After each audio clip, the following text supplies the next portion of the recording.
Assalamualaikum warahmatullahi wabarakatuh. Waalaikumsalam warahmatullahi wabarakatuh. Semangat pagi. Pagi-pagi luar biasa gitu dong. Betul. Semangat pagi. Pagi luar biasa. Ya. Alhamdulillah ya, hari ini kita bisa bertemu lagi. Apa kabarnya anak-anak?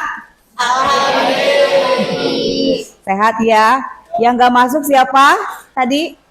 Azhar. Banyak yang gak masuk ya. Kenapa mereka? Sakit. Oh, banyak ya.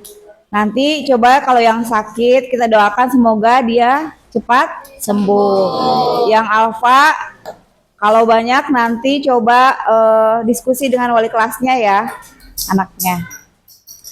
Oke, hari ini Ibu akan membahas mengenai berpikir komputasional ya. Ada yang tahu berpikir komputasional itu apa? Berpikir menyelesaikan masalah secara sistematis dengan menggunakan komputer. Ya, berpikir secara sistematis untuk menyelesaikan masalah tanpa Menggunakan komputer. Coba contohnya apa, Intan? memasak mie, membuat mie rebus. Contohnya membuat mie rebus. Gimana caranya? Kalau bikin mie rebus itu? Caranya tuh siapkan pancit, terus gas, terus siapkan juga kompor, siapkan juga minyak, terus kalau mau pakai telur, gitu. Gitu ya.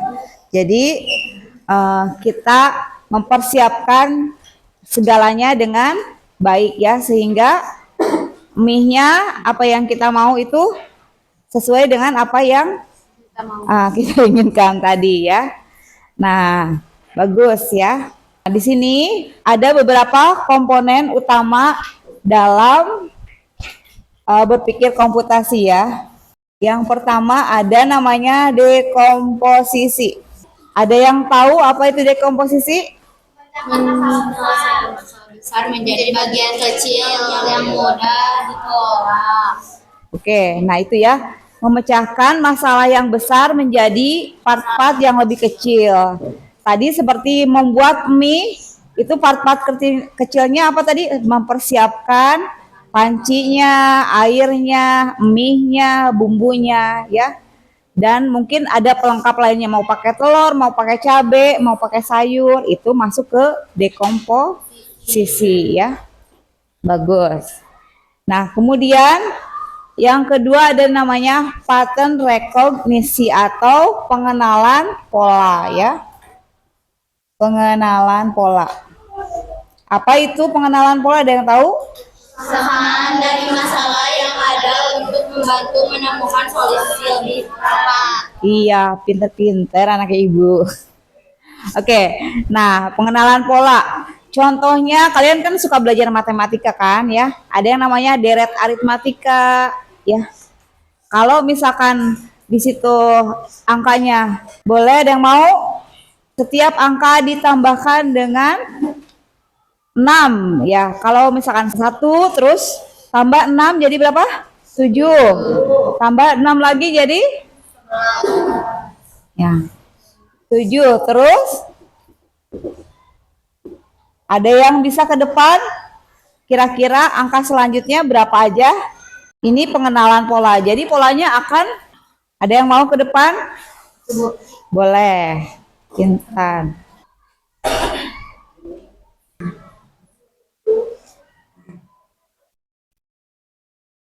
Ayo, ada lagi yang mau ke depan?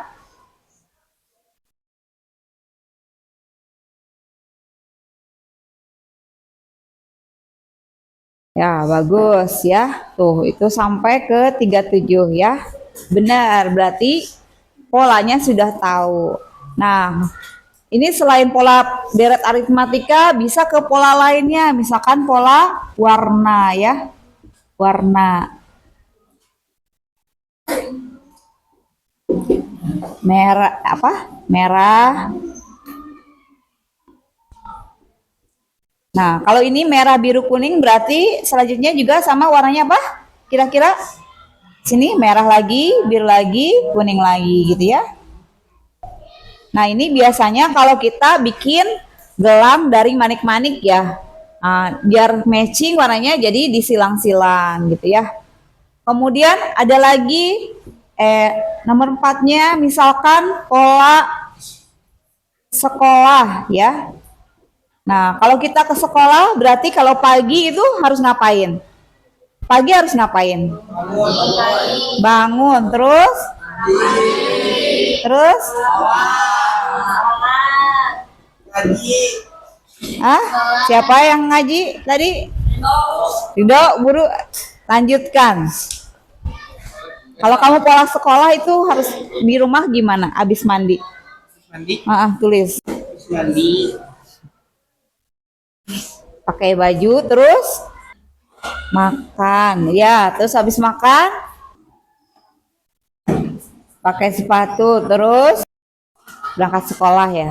Oke, bagus ya. Nah, jadi berpikir komputasional itu tidak hanya dilakukan untuk aplikasi aja, untuk komputer saja, tapi bisa dilakukan untuk di kehidupan kita ya. Nah, di sini kira-kira misalkan untuk sekolah ini ada yang tidak perlu kita tulis, ada yang perlu kita tulis gitu ya, seperti itu. Kalau misalkan pola jadi juara kelas ya, juara baik itu di kelas ataupun pertandingan gitu ya, ataupun di ekskul, kira-kira polanya harus gimana? Ada yang mau ke depan? Nah, ini ya, pola juara kelas menurut Intan harus giat belajar, disiplin, rajin mengerjakan tugas, bergaul dengan orang-orang yang rajin atau yang positif ya. Jadi teka bawakeun ya. Coba ini kan kira-kira kalau mau jadi juara kelas, mau sukses ya, polanya pasti seperti ini gitu ya. Nah, kalau misalkan coba lihat orang yang gagal ya, orang yang gagal atau apa tuh ya namanya, yang pengangguran ya, pengangguran yang sampai tua aja pengangguran terus ya, yang madesu, tahu madesu, masa depan suram ya. Kira-kira polanya dia waktu kecil, waktu sekolah itu gimana menurut? Malas, benar. Terus apa lagi? Sering bolos, boleh Tidak mengerjakan tugas. ya. Bergaul dengan orang yang negatif. Jarang ngerjain tugas. Terus Bergaul dengan orang yang bergaul dengan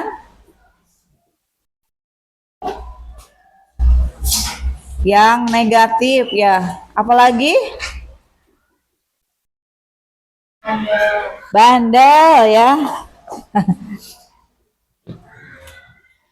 Sok minum minuman keras gak biasanya? Ngerokok. judi online. Judo. Terus nanti selain itu apa lagi? Miras ya. Narkoboy ya. Pencuri ya. Oke. Nah, kalau udah tahu polanya seperti ini, ya jangan dilakukan ya, jangan dilakukan. Nah, polanya pasti kan nggak jauh dari sini ya. Memang ada mereka yang misalkan sudah bertaubat gitu ya, jadi orang sukses. Tapi sedikit, lebih baik kita bagus ya, positif, daripada dari jelek dulu menjadi bagus ya. Itu mungkin 1 banding berapa ya, 100 atau mungkin 1000 ya gitu. Tapi ada sih misalkan mereka yang asalnya nganggur, ada yang gagal, tapi nanti pas udah besar jadi sukses ada. Tapi sedikit orang. Kebanyakan orang yang ketika dari mudanya dari mudanya udah malas-malasan, pasti udah gedenya juga gitu terus ya tidak akan berubah ya, selalu pengen di zona nyaman gitu intinya. Nah ini tadi mengenai apa tadi, pengenalan pola. Nah sekarang selanjutnya ke berapa tuh ya? Benar, ini masih pola ya. Ketiga ada namanya abstraksi ya.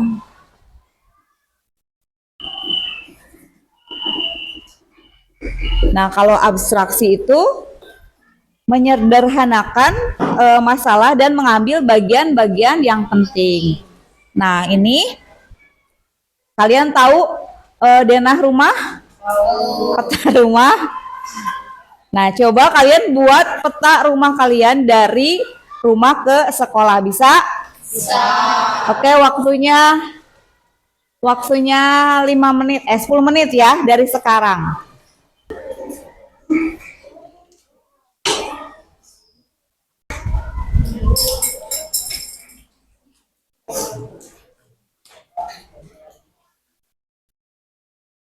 Ridho, kerjain Ridho.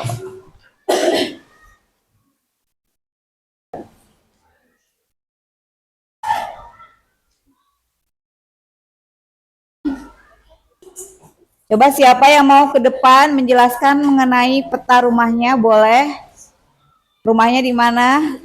Jadi rumah aku ada di sini di Samolo blok 4 nomor 72. Oke. Menurut kamu itu apa? Petanya udah pas apa belum? Ada yang kurang nggak? Ada. Dah nanti disempurnakan lagi ya. Oke, tepuk tangan buat cowoknya. Ayo siapa? Ayo kamu. Ya. Tuh udah bagus ya. Lihat tuh rapi. Menurut kamu itu udah maksimal? Sudah, oke. Tepuk tangan untuk Pati. Nah, sekarang yang terakhir ada yang namanya algoritma thinking ya. Berpikir secara algoritma. Ya, langkah-langkah kayak resep masakannya ya. Gitu. Kalau bikin sandwich, bikin kue gitu. Nah, mulai dari situ. Coba ada yang tahu gimana cara buat sandwich atau roti bakar? Ada yang mau ceritain? Atau kalian cara bikin apa tuh? Hah? Boleh. Apa? Mau bikin? Jadi kalau misalnya buat roti bakar tuh kita tuh harus siapin dulu rotinya sama bahan-bahannya dulu. Terus kita olesin mentega ke rotinya. Terus kita siapin panci kayak buat ngebungkus rotinya kan, bukan ngebungkus kayak bakar gitu. Terus siapin, terus rotinya simpan di atas itu. Nanti kita tuh kayak kasih topping itu, mau misalnya kayak coklat atau keju atau juga bisa topping blueberry kayak gitu. Terus nanti kalau misalnya udah mateng, tinggal kita angkat, terus misalnya kita disimpan di piring, terus tinggal kita makan. Oh iya, bagus ya. Tepuk tangannya mana dong? Nah, sekarang hubungan berpikir komputasional dengan AI. Tahu AI? Tahu. Nah, AI bekerja dengan berpikir secara komputasional. Nah, contohnya ada kamera pendeteksi wajah. Kalau ini kan fingerprint kan kalau di HP ya. Terus lewat mata itu kita bisa buka HP ya. Bisa mendeteksinya dari mata, dari jari atau dari wajah ya. Nah, itu masuk ke ada hubungannya dengan berpikir komputasional. Kemudian ada satu lagi namanya penerjemah otomatis. Itu boleh translate ya. Kalau misalkan kita mau mengartikan ke bahasa Inggris, bahasa-bahasa internasional, itu masuk ke penerjemah. Ataupun kalau misalkan penerjemah otomatis itu seperti apa? Ya kita mau nanya materi gitu, misalkan bikinin dong kayak ibu, bikinin dong materi pembelajaran informatika tentang berpikir komputasional. Nah pakai apa? Pakai chat GPT gitu ya. Sekarang banyak kan AI ya, Gemini dan lain-lain. Nah nanti dia langsung tuh kasih informasinya ya. Kemudian, nah ini ada praktek sederhana teachable mesin ya. Tapi ibu mau kamerin. Nah ini botolnya di sini. Terus kita record ya. Nah dia akan gambarnya akan menduplikat sampai 72 gambar. Udah? Udah, oke. Nah sekarang gambar kedua. Nih gambar ini pegang. Ini tempat pensil ya.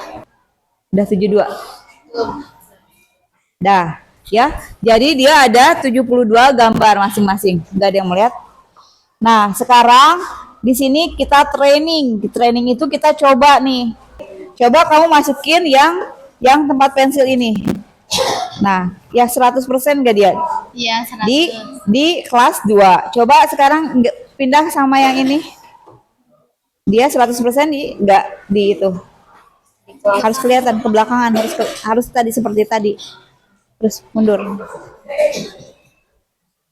di kiri, coba tangan kiri. Ininya ke gini gitu. Nah, tuh kan ya. Ininya tangannya tadi nggak kelihatan.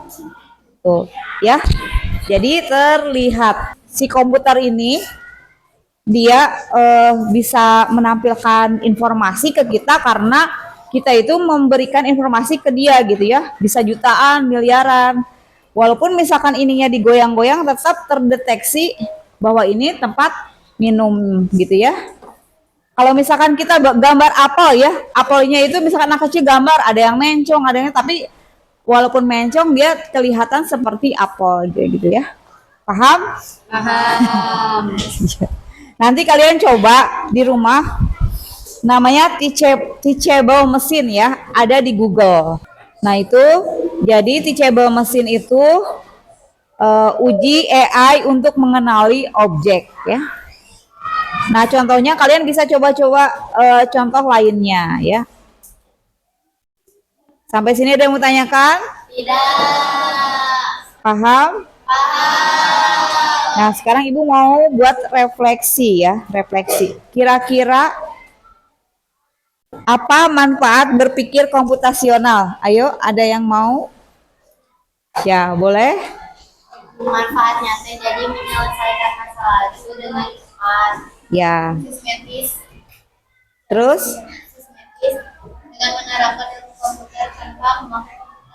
Ya, jadi tahu ya, kalau misalkan hari ini jadwalnya ekskul, tahu-taunya ada yang ngajak ngebaso sampai sore, mau gak? Enggak. Ya, kita harus mendahulukan apa yang menjadi prioritas gitu ya. Tapi kalau kitanya mau jadi kayak gini ya, ada yang ngajakin ngebaso, ada yang ngajakin main, ada yang ngajakin minum ngerokok, pasti dia lupa sama tugas prioritasnya ya. Gitu.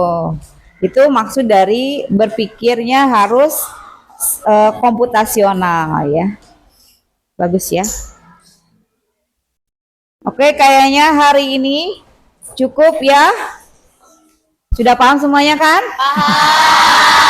Ada yang nggak paham nggak, ngacung? Atau ada yang bertanyakan sama ibu? Nggak ada. Kalau nggak ada, terima kasih atas waktunya. Karena mau istirahat, selamat istirahat. Assalamualaikum warahmatullahi wabarakatuh.